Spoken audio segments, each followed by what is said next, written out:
हम पुनः आपसे विनती करते हैं, हमें अपने वास्तविक स्वरूप में लौटने दे। कृपया स्वर्ग लोक के द्वार खोल दे।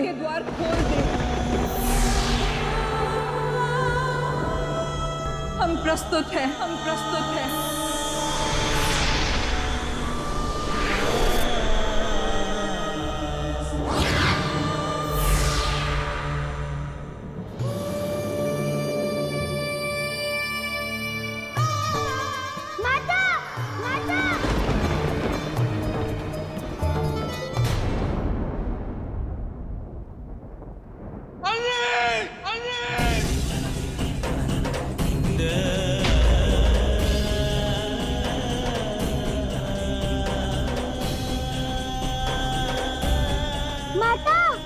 माता नहीं खुलिए माता।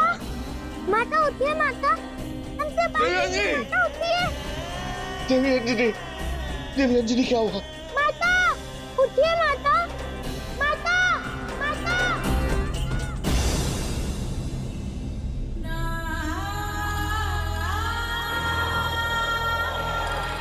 देवी अंजनी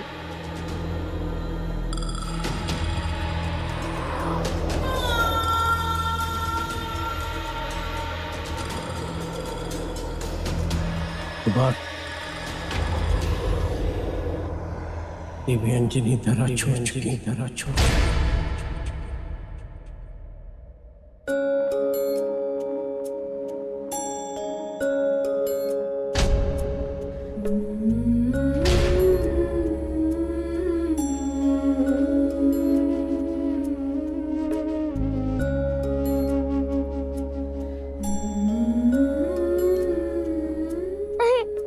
सच कह रहे हैं। माता अभी उठेंगी। वो केवल हमसे प्रयास कर रही हैं। हम उन्हें बहुत सताते हैं ना, आज वो हमें सता रही हैं। उठ जाइए माता, आप जीती और हम हारे। उठ जाइए माता, अब तो उठ जाइए। उठ जाइए माता, आज के बाद हम कभी शैतानी नहीं करेंगे। माता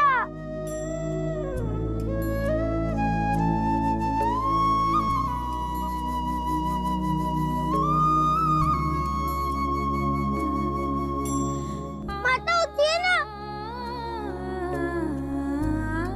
महाराज, देवी अंजनी ने देह समाधि ले ली है।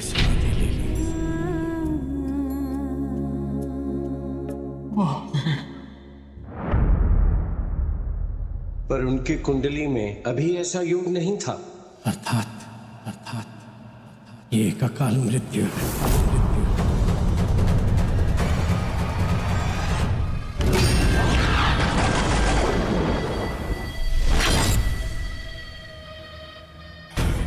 ब्रह्मदेव इतनी कम आयु कैसे लिख सकते हैं देवी अंजनी की?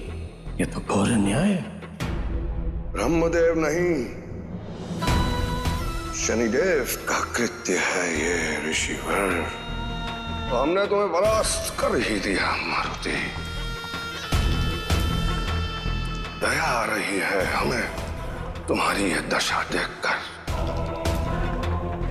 नागवाहन, देखा, इसी संतुलन की तो बात कर रहे थे हम। मैं कुछ समझा नहीं प्रभु। बिना कर्म किए ही मारुति को फल की प्राप्ति हुई थी ना। देवताओं से मिली दिव्य शक्तियां। उसी फल को संतुलित करने के लिए मारुति को ये कष्ट भोगने पड़ेंगे। परंतु मारुति, तुम हार मत मानना। उठो, लड़ो हमारे साथ, क्योंकि हम केवल तुम्हारा दुख ही नहीं, पतन देखना चाहते हैं। पतन। देवी अंजनी ने देह समाधि ले ली है। पर उनकी कुंडली में अभी ऐसा योग नहीं था। अर्थात ये एक अकाल मृत्यु है।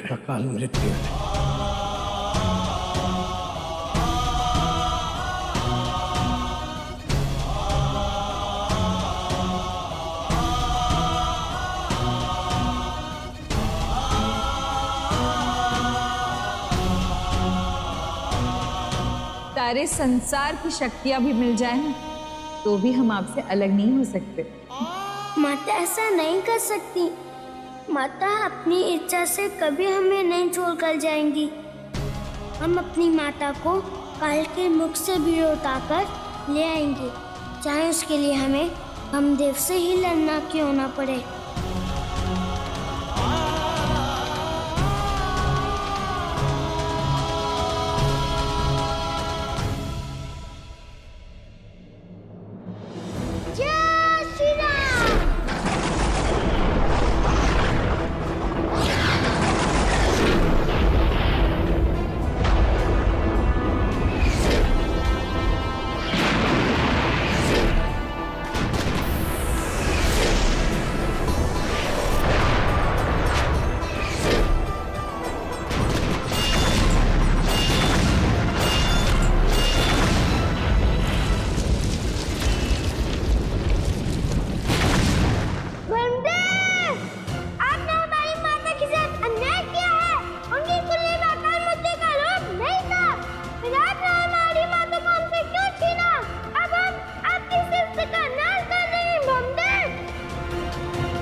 मारुति,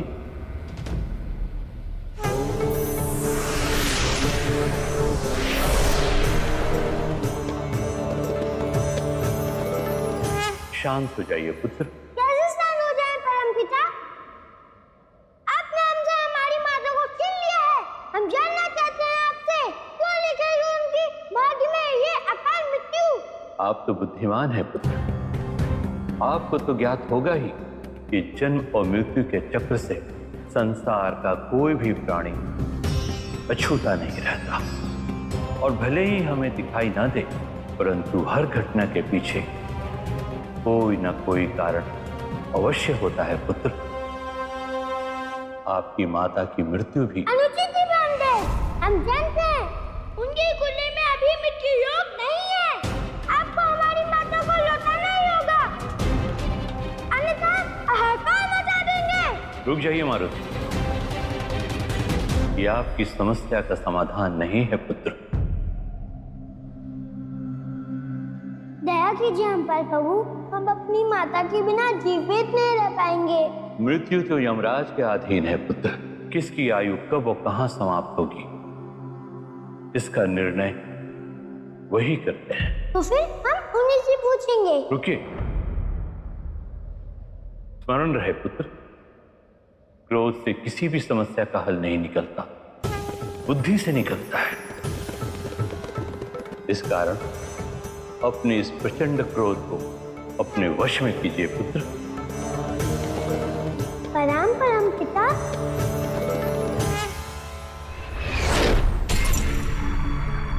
असंभव, असंभव।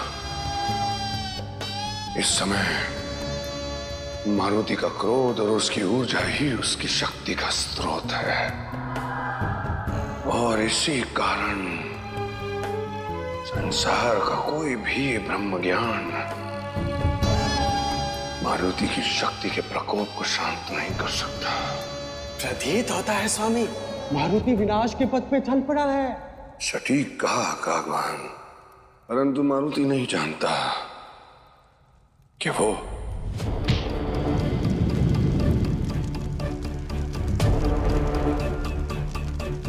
अग्नि से खेल रहा है। कागवान, वो क्षण दूर नहीं जब मारुति के क्रोध की अग्नि ही उसके पतन का कारण बनेगी। वो कैसे स्वामी? अपनी प्रिय माता की अकाल मृत्यु का दोषी वो यमराज को ठहराएंगे,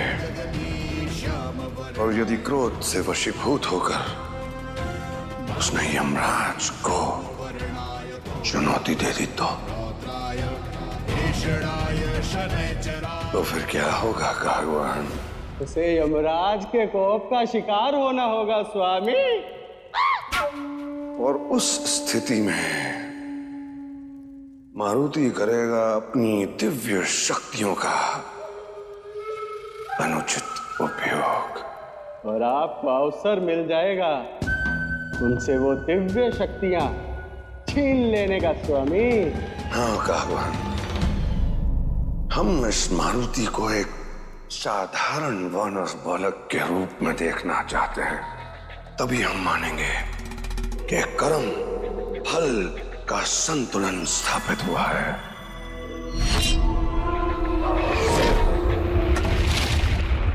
कृपया आप सभी शांति पूर्वक पंक्ति में खड़े रहें। अब की बारी आएगी। किसे स्वर्ग मिलना है और किसे नर्क, यमराज सबको न्याय देंगे।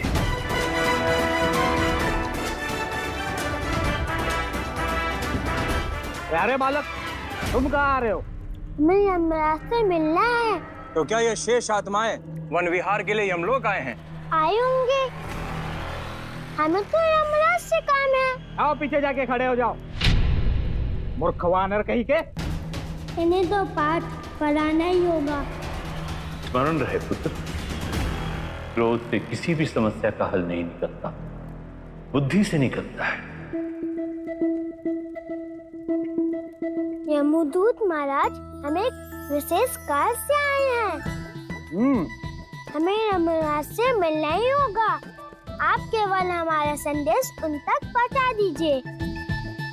अंजनी पुत्र मारुति आया, उनसे कुछ पूछना है। अच्छा, यमराज से प्रश्न पूछेगा तू? तो जा पीछे।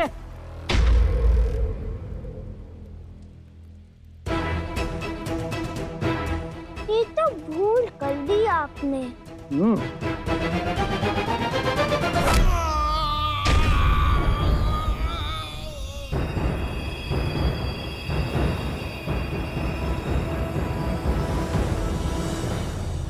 चित्रगुप्त प्रभु, इनके पुण्यों का तो हो गया, तनिक इनके पापों का भी लेखा जोखा बताइए। जी महाराज, इन्होंने केवल अपने विषय में सोचा, अपनी प्रजा के विषय में नहीं।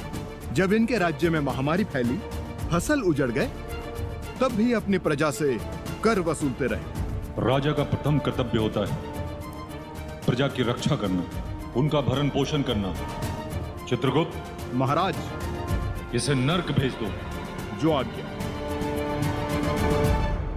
क्षमा कीजिए प्रभु, एक वानर बालक आपसे बाहर मिलने का हट कर रहा है। और इसलिए तुमने विचार सभा को बाधित किया। क्षमा कीजिए प्रभु, वो बहुत ही उदंडी है। उसे जाकर कह दो, हम सिर्फ उसी से मिलते हैं जिसके साथ विचार करना हो। शेष आत्माओं की भांति वो खड़े रहे, जब बारी आएगी हम उससे अवश्य मिलेंगे। समझ गए आप?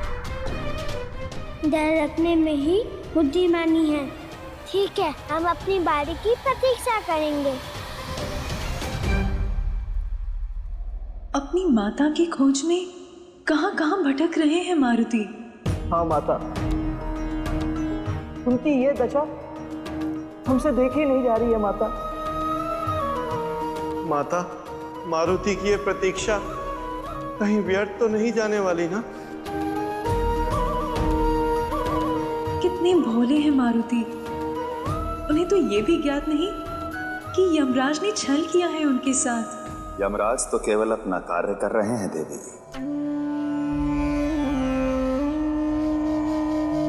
उन्हें तो ये भी ज्ञात नहीं कि मारुति कौन है और उनसे मिलना क्यों चाहते हैं। परंतु प्रभु, जब तक मारुति की बारी आएगी तब तक तो विलंब हो जाएगा।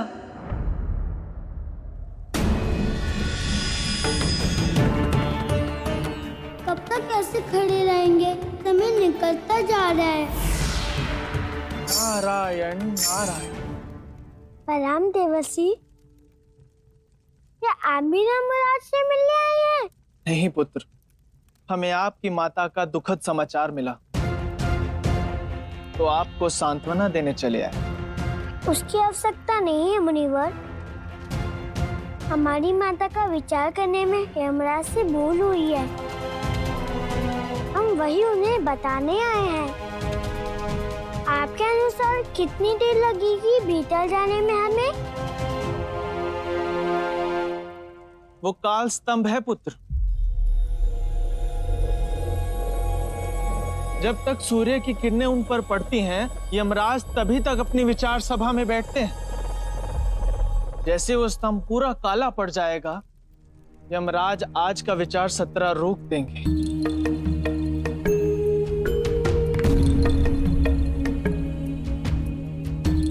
तो फिर हम उनसे कब मिल पाएंगे? पूरे एक पक्ष के पश्चात, क्योंकि सूर्यदेव को अपनी परिक्रमा करके लौटने में उतना ही समय लगता है, और तभी ये स्तंभ फिर एक बार अपनी किरणों से प्रकाशित होगा।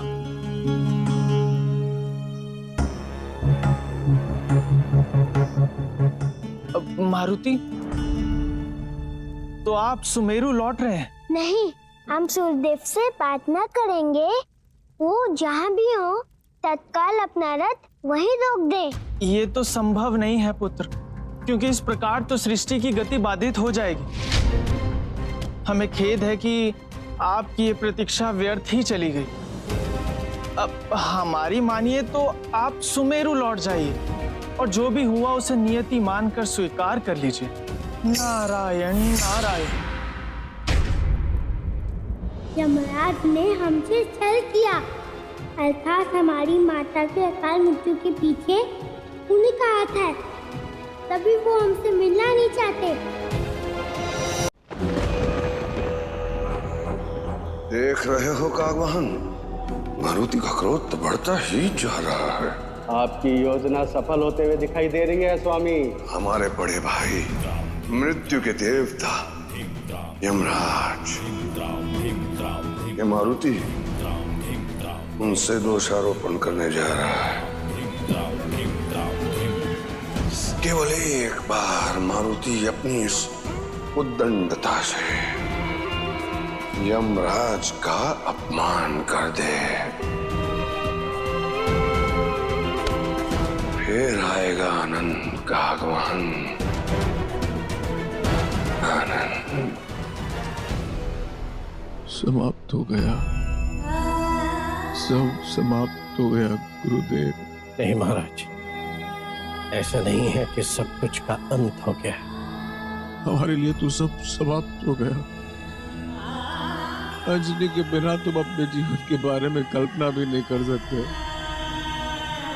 कैसे जिएंगे हम अंजनी के बिना? महाराज, हम मानते हैं ये समय अत्यंत कठिन है। यदि आप टूट गए तो प्रजा का मनोबल भी टूट जाएगा। आप पति नहीं अपितु सुमेरु के राजा भी हैं, और हमें पूर्ण विश्वास है कि महाराज केसरी राज कर्तव्य अवश्य निभाएंगे।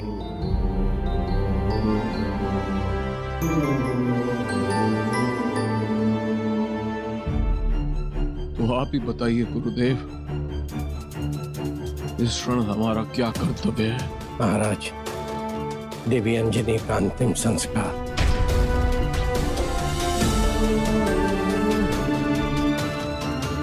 देवी अंजनी हर प्रकार से असामान्य नारी थी। सुमेरु का गर्व थी, और उसी गरिमा के साथ उन्हें अंतिम विदाई दें।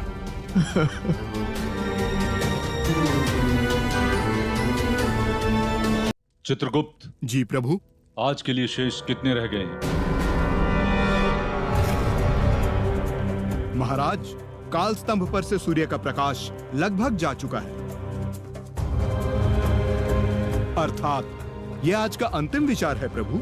इसका अर्थ यह हुआ कि इसके पश्चात हम विश्राम कर सकते हैं। जी महाराज।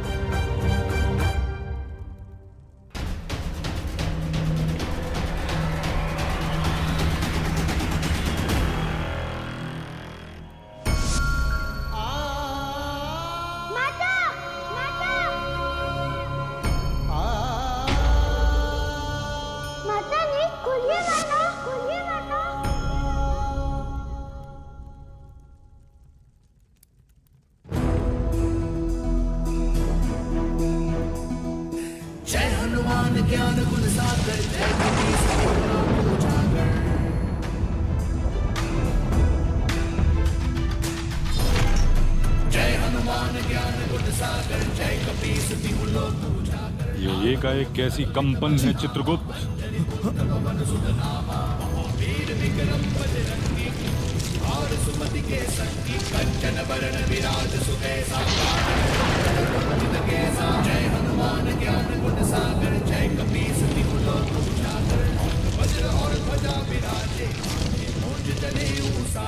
आश्चर्य,